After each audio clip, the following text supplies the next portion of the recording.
જય હિન્દ મિત્રો, 4 માર્ચના short and sharp current affairs જોઈએ તો 4 માર્ચના રોજ નેશનલ સેફ્ટી ડે એટલે કે રાષ્ટ્રીય સુરક્ષા દિવસ ઉજવવામાં આવ્યો. કારણ કે 1966માં 4 માર્ચના રોજ નેશનલ સેફ્ટી કાઉન્સિલની રચના કરવામાં આવી હતી, જેને 2026માં 60 વર્ષ પૂર્ણ થયા છે. એડન જુબલી ઉજવવામાં આવી છે. 4 માર્ચના રોજ વિશ્વમાં એક અન્ય દિવસ ઉજવવામાં આવ્યો, ટકાઉ વિકાસ માટે વિશ્વ એન્જિનિયરિંગ દિવસ. અને આની અંદર યુનેસ્કો અને જે world federation of engineering organization WEFO છે, એને પ્રથમ વખત કોઈક ભારતીય કંપની સાથે આ દિવસની ભાગીદારી કરી અને એ કંપની છે અદાણી ગ્રુપ. એ ખાસ યાદ રાખજો. એના બાદ વિશ્વ મેદસ્વીતા દિવસ એટલે કે વર્લ્ડ ઓબેસિટી ડે પણ 4 માર્ચના રોજ ઉજવાયો અને વિશ્વમાં 20% બાળકો ઓબેસિટી એટલે મેદસ્વીતાથી પીડાય છે, જે 5 થી 19 વર્ષના હોય.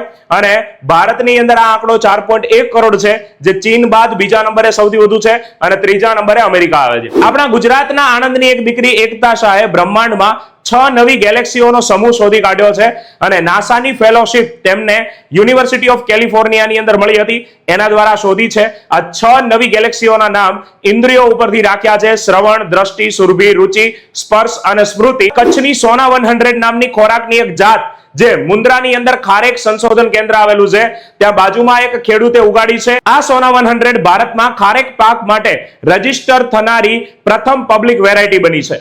કચ્છી ખોરાકને 2024 ની અંદર જીઆઈ ટેગ મળ્યો હતો અને ભારતમાં ગુજરાતની અંદર 20,446 હેક્ટર ઉપર ખારેક થાય છે, એમાંથી 94% એટલે 19,251 હેક્ટરમાં કચ્છની અંદર થાય છે. એના બાદ સંરક્ષણ મંત્રાલયે ભારતીય તટરક્ષક દળ એટલે કે ઇન્ડિયન કોસ્ટ ગાર્ડ માટે 6 નવા MK3 એટલે કે ધ્રુવ હેલિકોપ્ટરનું દરિયાઈ વર્ઝન છે એને ખરીદવાની મંજૂરી આપી છે. આ હેલિકોપ્ટર સૌપ્રથમ ભારતમાં 1992માં ઉડાન ભરી હતી. 2002માં તેને ઇન્ક્લુડ એટલે કે મિલિટરીમાં સમાવિષ્ટ કરવામાં આવ્યું હતું. અને રાષ્ટ્રપતિ દ્રૌપદી મુર્મુએ જેસલમેરમાં જે LCH પ્રચંડ એટલે કે લાઇટ કોમ્બેટ હેલિકોપ્ટર પ્રચંડમાં કોઈ રાષ્ટ્રપતિએ પહેલી વખત ઉડાન ભરી છે. અને આ બંને હેલિકોપ્ટર ધ્રુવ હેલિકોપ્ટર અને LCH પ્રચંડ બંને જે છે શક્તિ 1H એન્જિન ઉપર ચાલે છે. તો હવે અંતમાં તમે 3 સવાલોના જવાબ આપતા જાઓ. ગુજરાતનું પ્રથમ ફળ જે કેસર કેરી જીઆઈ ટેગ મળ્યું હતું, એ કયા વર્ષમાં મળ્યું હતું? કયું રાજ્ય છે કે જે પોતાના મુખ્યમંત્રી અને રાજ્યપાલ માટે આ સ્વદેશી ધ્રુવ હેલિકોપ્ટર ખરીદવાનું વિચારી રહ્યું છે?